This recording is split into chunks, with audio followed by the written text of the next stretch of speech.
Father, to be a part of this program on this World AIDS Day, which is a super, super special World AIDS Day program, because again, she understands the church's power. She understands the elected power. She understands that this is not over, that we're still with her, a new beginning, doing what we have to do to save our people. So ladies and gentlemen, please rise to your feet. Welcome her, our brand new governor, Kathy Hochul.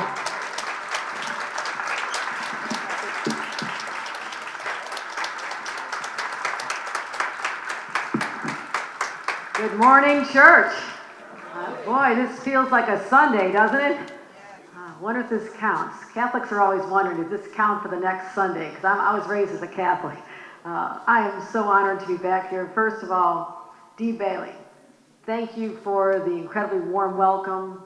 Thank you for a quarter century plus of tireless advocacy to use the power of your voice to bring people together, to let people know that the fight of AIDS is not over yet. So thank you for keeping the spotlight on this critical issue, our great friend, Dee Bailey. Reverend Dr. Robert Waterman, we've worshiped together. I've been to many of the AA CEO events. In fact, I thank all of you for honoring me March of 2020, one of the last events where we gathered in person. I thank you for recognizing me, and I think we also recognized Chief Judith Harrison at the time, honored her as part of Women's History Month, and I know she's not with us. Her mother just passed away. We can keep her in our prayers as well. So this is not a new occurrence to me. It's an opportunity to come out and speak about the power of this relationship between the clergy and the elected leaders. And I want to give a special shout out to all the incredible elected leaders here today. You just heard from our Attorney General, my partner in government, Tish James. Let's give her another round of applause. Latrice Walker, I believe, is here. My great friend Latrice. There you go, Latrice. I think Jemani Williams was here. I got another place to go. I don't know if Robert Corney's coming. Robert, you definitely notice when Robert walks in the room, right? I hate getting photographed next to that guy. I feel like I'm down here, and of course, other friends have joined us as well. Lori Combo, thank you for your service to our city for many years. Thank you, Lori.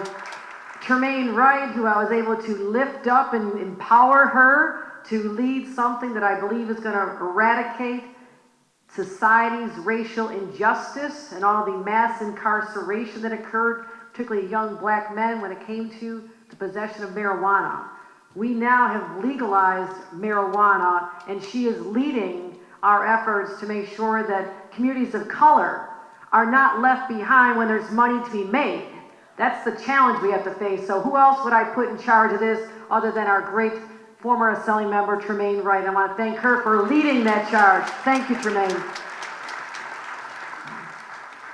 You know, I'll speak about AIDS in a moment, but you can't stand here without being overwhelmed by that sense of history, of the people who've come to this very place during the Civil Rights Movement and even before. People like Adam Clayton Powell and Dr. Martin Luther King and Shirley Chisholm and others who used this place to speak not truth to power, but to challenge the status quo and say we can do better. And that is the era I grew up in as a young child in a social justice Catholic family. And we didn't have much.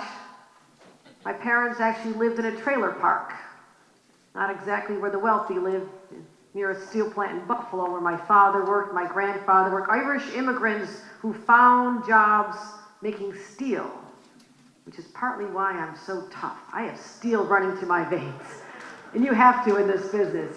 So I honor those individuals who came here with nothing, like so many in this community, but because of an opportunity to get an education, a job, my family's lives turned around. Too many people have not had that opportunity, the opportunity I saw that changed my circumstances. And that's something I'm personally committed to. And being raised in the Catholic Church, we didn't just sit there on a Sunday. We took it with us 7 days a week. As a child, I went with my parents into the poorest neighborhoods and sat down with senior citizens who'd been left behind, people in great poverty, people with disabilities. I was hardwired as a child and growing up to help God's people because that's what Christ taught us to do. And I use public service to continue that belief and that sense of faith that keeps me going every single day.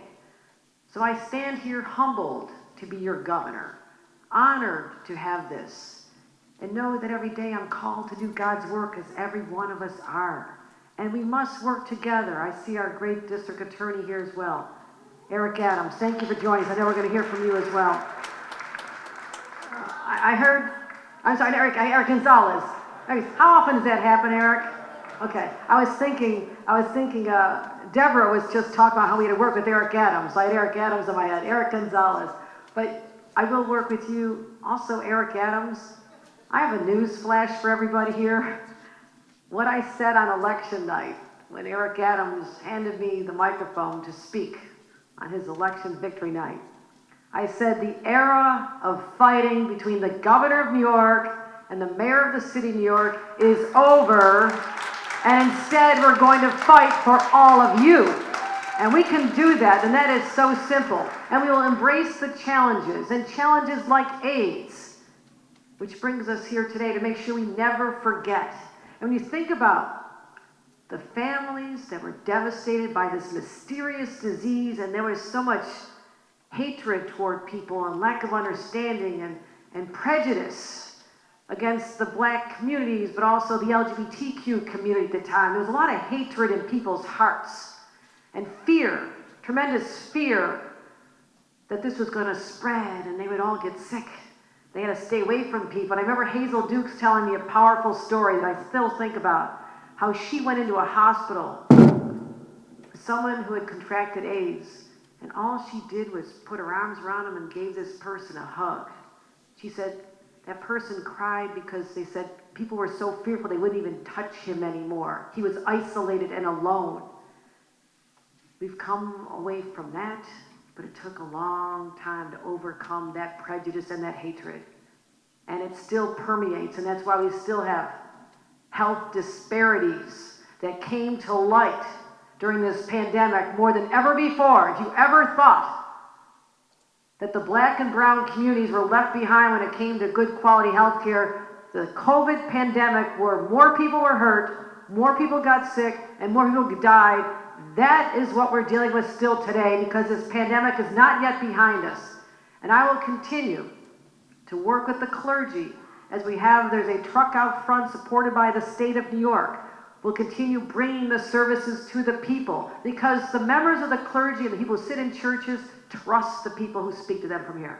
That's that trust that I can't necessarily deliver. Elected officials may not be able to deliver. It's the clergy who people come to for comfort and to hear the word every single week. And when the word is, you need to get vaccinated or you could die. And now with this new variant, Omicron, which actually people with vaccinations are starting to get. We had our first 5 cases in New York, 1 in Brooklyn. I just sat down with Mayor de Blasio to work in concert with him to fight this. I'm not scaring people. I'm just saying, if you are not boosted, run out and get that booster today, because that's the extra suit of armor that you need around you, because we don't know enough about this. This may be as mild as symptoms as a cold or the flu. That's why I'm not going to create mass hysteria over this. But we need to be smart about this. And when you think about the context, we talk about AIDS, we talk about COVID. Twice as many people died from AIDS in New York State than they did from COVID. 131,000 people lost their lives from AIDS. 59,000 from COVID, and I want that number to stop. It continues to go up. But look at that disparity there. As we talk about, oh my God, COVID is the worst thing we've ever experienced. We lost more people to AIDS than COVID.